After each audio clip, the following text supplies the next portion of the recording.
തിരുവനന്തപുരത്തെ BJP councillor R സുഗതന്റെ അറസ്റ്റിൽ police ഉദ്യോഗസ്ഥരെ അഭിനന്ദിച്ച് ആഭ്യന്തരമന്ത്രി രമേശ് ചെന്നിത്തല.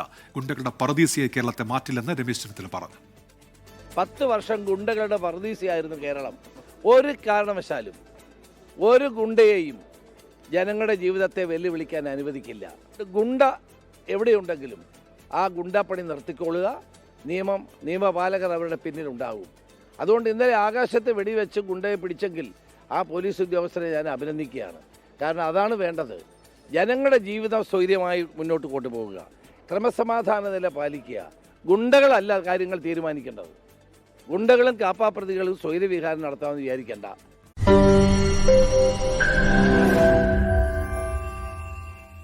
ലോകത്തെവിടെയായാലും ഏത് സമയത്തും 24 വാർത്തകളും ഓഗ്മെന്റഡ് റിയാലിറ്റി പാക്കേജുകളും എക്സ്പ്ലെയിനറുകളും വിശദമായി കാണാൻ ഞങ്ങളുടെ യൂട്യൂബ് ചാനൽ നിങ്ങൾക്ക് സബ്സ്ക്രൈബ് ചെയ്യാം.